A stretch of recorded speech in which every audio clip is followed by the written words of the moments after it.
Hello friends, તમારું સ્વાગત છે અમારી ચેનલ સિમ્પલ ગુજરાતી રસોઈમાં। તો આજે આપણે બનાવવાનો છે દૂધીનો એકદમ નવો નાસ્તો, તે પણ ખૂબ જ ઓછા તેલમાં, ના પીસવાની કે ના તળવાની ઝંઝટ વગર એકદમ નવો નાસ્તો બનાવવાનો છે। જો આ નાસ્તો બનાવશો ને તો તમે વડાપાઉં, દાબેલી કે પકોડા પણ ભૂલી જશો, એટલો ટેસ્ટી બનીને તૈયાર થાય છે અને બાળકો તો વારંવાર આ જ નાસ્તો બનાવવાની ડિમાન્ડ કરશે। તો ચાલો બનાવવાનું શરૂ કરીએ। તો સૌથી પહેલાં અહીં મેં 1 નંગ જેટલી દૂધી છે તે લઈ લીધી છે। હવે તેને આપણે પીલરની મદદથી છાલ ઉતારી લઈશું।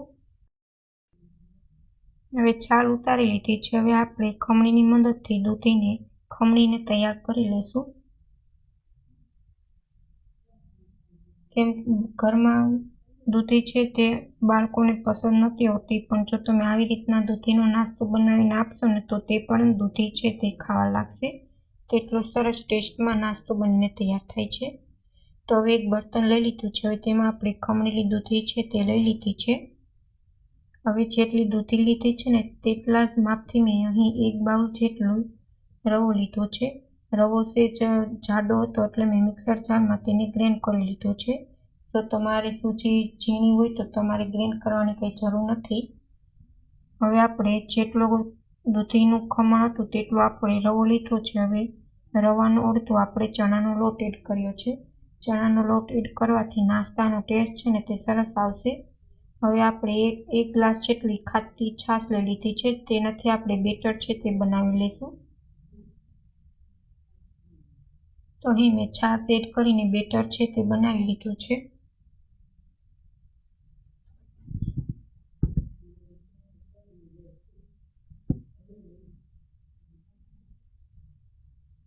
હવે આ બેટરને આપણે 20 મિનિટ સુધી ઢાંકીને રાખી દઈશું, એટલે બેટરમાં ફર્મેન્ટેશન સારી રીતના આવી જાય। હવે 20 મિનિટ થઈ ગઈ છે અને આપણે બેટરમાં સારી રીતના આથો આવી ગયો છે। હવે આપણે અડધી ચમચી હિંગ, 1 ચમચી હળદર, 1 ચમચી શેકેલા જીરાનો પાવડર અને અડધી ચમચી જેટલો ગરમ મસાલો એડ કરી દઈશું। 1 ચમચી અહીં મેં આદુ મરચાં લસણની પેસ્ટ બનાવી છે તે એડ કરી દઈશું।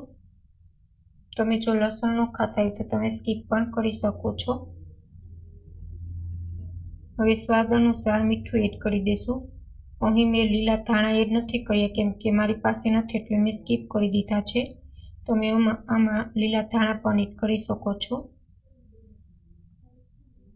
હવે આપણે બેટરમાં સારી રીતના બધા જ મસાલા મિક્સ કરી લઈશું। આ નાસ્તો છે તે ફક્ત 15 જ મિનિટમાં બનીને તૈયાર થઈ જાય છે અને ખૂબ ઓછા તેલમાં બનીને તૈયાર થાય છે।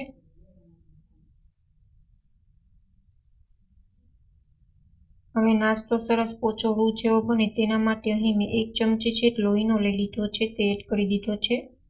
હવે તેને એક્ટિવ કરવા આપણે 1 થી 2 ચમચી જેટલું પાણી એડ કરશું, જેથી સોડા ઈનો છે તે આપણા બેટરમાં સારી રીતના એક્ટિવ થઈ જાય।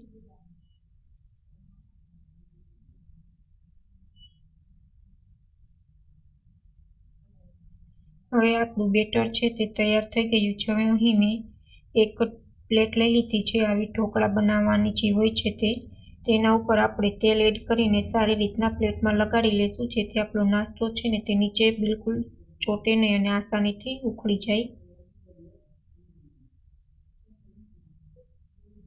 હવે આપણે બેટર તૈયાર કરેલ છે તે પ્લેટમાં એડ કરી દઈશું।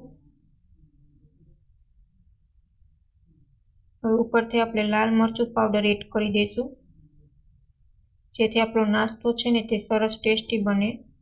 અને 2 ચમચી જેટલા સફેદ તલ લીધા છે તે એડ કરી દઈશું। તમે અહીં લીલા ધાણા પણ ઉપર એડ કરી શકો છો। હવે આપણે સ્ટીમરમાં પ્લેટ રાખીને 20 મિનિટ સુધી આપણે સ્ટીમ કરી લઈશું।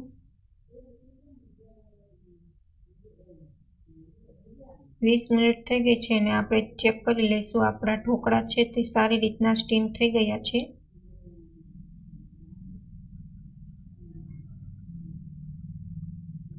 તમે જોઈ શકો છો બિલકુલ છરીમાં આપણા ચોટતા નથી, એટલે આપણા ઢોકળા પરફેક્ટ સ્ટીમ થઈ ગયા છે। હવે ઠંડા થઈ જાય ત્યાર પછી આપણે તેને આવી રીતના ત્રિકોણ આકારમાં તેને કટ કરી લઈશું। તમારે જો ચોકઠી કરવી હોય તો તે પ્રકારે પણ તમે કટ કરી શકો છો.